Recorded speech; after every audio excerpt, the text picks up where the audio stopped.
தான் கையை வெட்டிக்கிட்டு அந்த கை தானாவே ஒருத்தனுக்கு வளர்ந்துருச்சுன்னு வச்சுக்கோங்களேன், அப்போ நான் ஒத்துக்கிறேன். கொந்தளிச்சாதீங்கண்ணே, பொறுமையாக கடைப்பிடிங்க. நேற்று இந்த பில்லி சூனியம் ப்ரமோஷன் பற்றி ஒரு வீடியோ பண்ணியிருந்தோம். நேற்று நைட்டு ஃபுல்லாக என் இன்ஸ்டாகிராம் ஃபீல்டில் பார்த்தீங்கன்னா சாமி ஆடுறது குறி சொல்கிறது மாதிரியான வீடியோக்கள் தான் வந்துக்கிட்டு இருந்தது. எனக்கு என்ன புரியலைன்னா, அங்கே குறி கேட்க போனவனும் ஒரு மனுஷன் தான், அங்கே சாமி ஆடி குறி சொல்கிறனும் ஒரு மனுஷன் தான். அது எப்படியா அந்த மனுஷனுக்குள்ளே மட்டும் கடவுள் வர்றாரு, சாமி வருது, உனக்குள்ளே ஏன் வரமாட்டேங்குது? ஆ ஏன் அதை நீங்கள் யோசிக்க மாட்டீங்க? நீங்கள் கடவுளை கும்பிடுங்க, உங்களுக்கு மேலே ஒரு சக்தி இருக்குன்றதை நம்புங்க, அதெல்லாம் நான் தப்பே சொல்லலை. ஆனால் நான் தான் கடவுள், எனக்குள்ள தான் கடவுள் வந்து இறங்கி அருள்வாக்கு சொல்லுவார் அப்படின்றவனை நம்பாதீங்கன்னு தான் சொல்கிறேன். ஸோ அப்படி பண்ணுறவனெல்லாம் ஒன்றே ஒன்று மட்டும் பண்ண சொல்லுங்கள். தான் கையை வெட்டிக்கிட்டு அந்த கை தானாகவே ஒருத்தனுக்கு வளர்ந்துருச்சுன்னு வச்சுக்கோங்களேன், அப்போ நான் ஒத்துக்கிறேன் அவனுக்குள்ள ஒரு சக்தி இருக்குது அப்படின்னு சொல்லிட்டு நான் கூட அவன்கிட்ட வரேன்.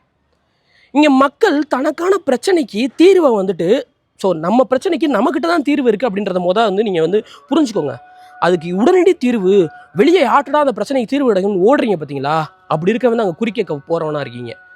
அங்கே இருக்கிறவன் தான் பிரச்சனைக்கு மட்டும் இல்லை, எல்லாரோட பிரச்சனைக்கு ஏன்ட்ட மட்டும்தான் தீர்வு இருக்குன்னு சொல்லி முழுசாக நம்பி மக்களை ஏமாற்றிட்டு இருக்கான் பார்த்தீங்களா, அவன் தான் அங்கே குறி சொல்கிறவனா இருக்கான். நான் ஒன்றே ஒன்று மட்டும் கேட்க சொல்கிறேன். நீங்கள் குறி கேட்க போனீங்கன்னா, நாளைக்கு என்ன நடக்க போகுது இந்த உலகத்தில், இந்த ஊரில் அப்படின்றத கேளுங்க. அப்படி இல்லைனா அடுத்த அரை மணி நேரத்தில் இந்த ஊரில் என்ன நடக்க போகுது அப்படின்றத சொல்லிடட்டும், அப்போ ஒத்துக்கிறேன். பைத்தியக்கார பைலட் இந்த நாடு மக்களும் மாட்டிட்டு படுற பாடு.